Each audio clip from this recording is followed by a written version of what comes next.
नमो नमः। स्वागत है आपका मेरे चैनल पर। आज हम छठी कक्षा की पाठ्य पुस्तक वसंत भाग 1 का पाठ 16 पढ़ने वाले हैं, जिसका शीर्षक है वन के मार्ग में।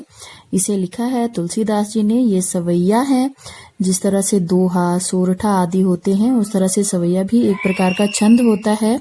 तो इस पाठ में हम लोग पढ़ेंगे कि जब श्री रामचंद्र जी लक्ष्मण और सीता के साथ वन को घर से निकलते हैं, अपनी अयोध्या नगरी से निकलते हैं, तो सीता जी की क्या दशा होती है और राम जी उनकी किस प्रकार से मदद करते हैं, इसके बारे में हम लोग आज इस अध्याय में पढ़ेंगे। इस वीडियो को पूरा देखिएगा, क्योंकि इस पाठ में आए हुए कठिन शब्दों का मैंने इस पाठ की व्याख्या के अंत में कठिन शब्दों के अर्थ बताए हुए हैं। चलिए मैं शुरू कर रही हूँ। वन के मार्ग में, अर्थात यहाँ पर आप शीर्षक समझ गए हैं कि वन जाते हुए मार्ग में रामचंद्र जी और सीता जी के साथ उनका कैसा अनुभव रहा, उसको बताया गया है। सबसे पहले, पुरते निकसी रघुबीर बधु, धरी धीर दय मग में डग द्वय, झलकी भरी भालकनी जल की, पुट सूखी गए मधुराधर वय, फिरी बूझती हैं चलनो अब केतिक, पर्ण कुटी करी हो कित हुए, तिय की लखी आतुरता पिय की, अखियां अति चारु चली जल चवै।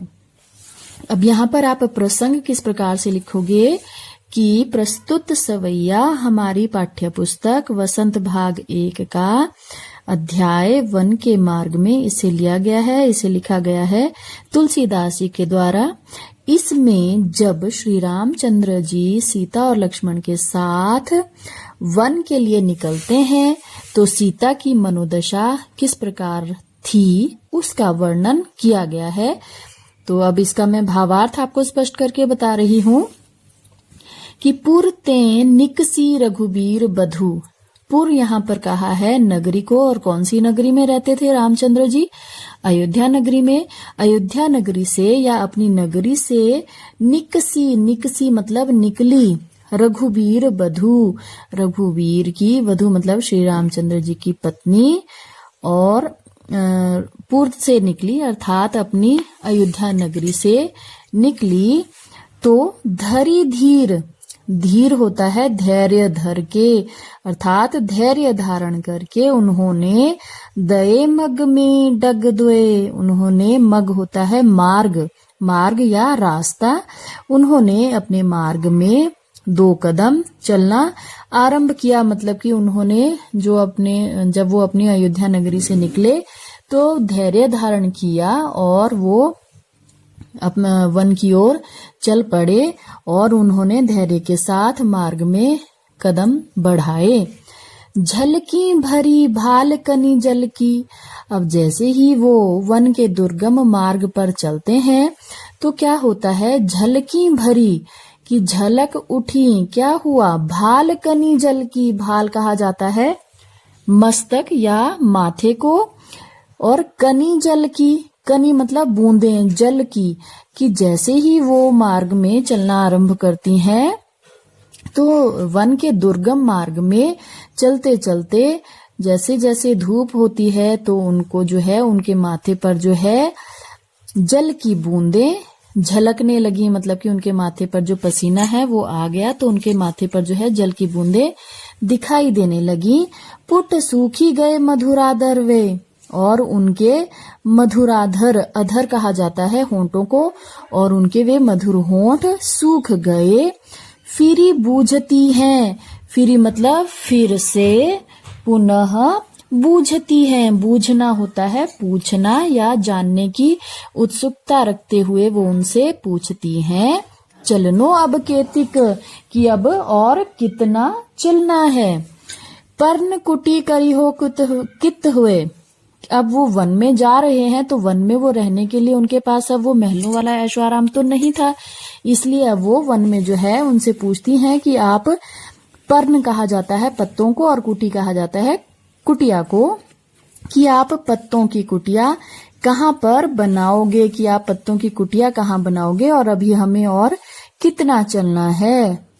तिय की लखी आतुरता पिय की, तिय मतलब पत्नी की या सीता की, लखी मतलब देखना, आतुरता व्याकुलता की अपनी पत्नी की व्याकुलता देखकर पिय की अखियां, पिय कहा गया है यहाँ पर श्री रामचंद्र जी को कि श्री रामचंद्र जी की अखियां अति चारू, कि उनकी बहुत सुंदर अखियां यानी कि आंखें, चली जल चुए, उनकी आंखें जो है जल बहाने लगी, उनकी आंखों से, बहुत सुंदर आंखों से जो है जल बहने लगा। एक बार फिर से इसकी व्याख्या संक्षिप्त कर रही हूँ कि जब रघुवीर बधू यानी कि सीता जो है अपनी नगरी से निकली तो उन्होंने धैर्य के साथ मार्ग में कुछ कदम बढ़ाए। उनके माथे पर पसीने की कुछ बूंदें झलक उठी और उनके सुंदर से होंठ सूख गए। तो फिर वो चलते हुए श्री रामचंद्र जी से पूछती हैं कि अब हमें और कितना चलना है, आप पत्तों की कुटिया कहाँ पर बनाएंगे। और अपनी पत्नी सीता जी की ऐसी व्याकुलता देख श्री रामचंद्र जी की अति सुंदर आँखों से जल बहने लगा। इसके बाद दूसरा सवैया मैं पढ़ रही हूँ। जल को गए लखनऊ है लरिका परिखो, पिय छाह घरीक हवे ठाढ़े, पोंछी पसेयु बयारी करऊं, अरु पाए पखारी हो भूभुरी डाढ़े।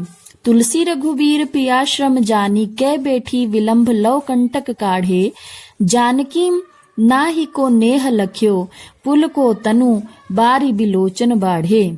अब यहाँ पर क्या कहा गया है कि जल को गए लखनऊ है।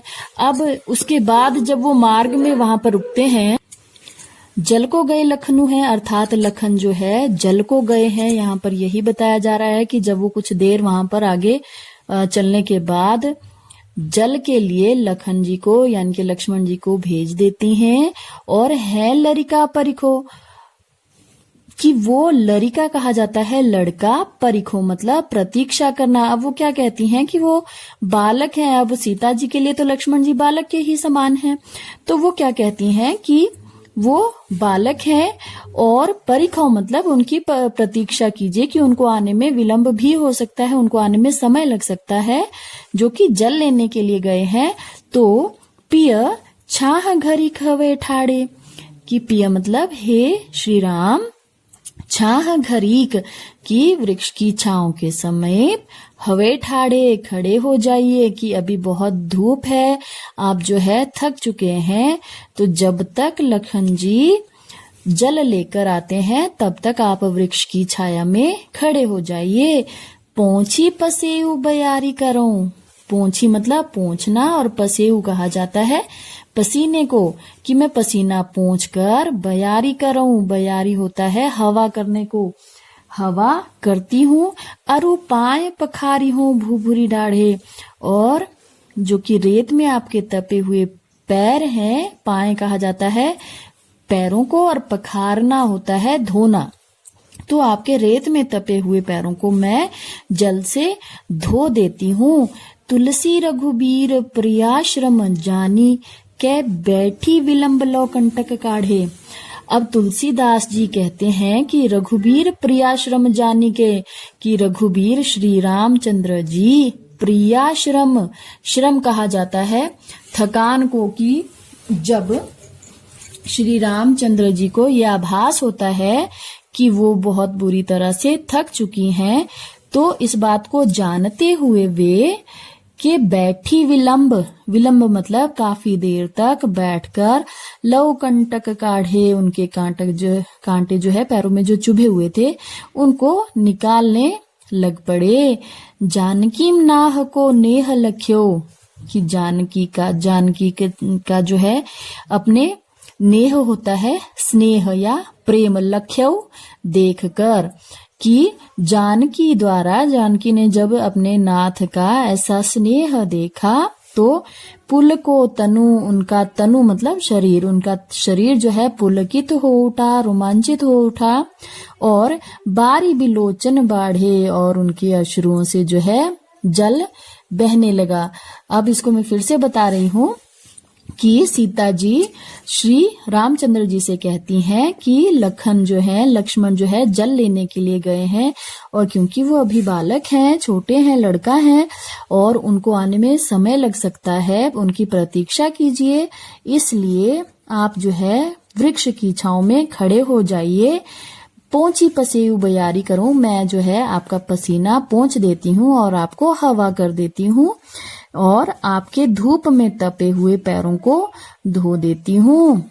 तुलसीदास जी कहते हैं कि श्री रामचंद्र जी अपनी पत्नी सीता के थकान को समझते हुए उनके साथ बैठ गए और काफी देर तक उनके पैरों में चुभे हुए कांटों को निकालते गए।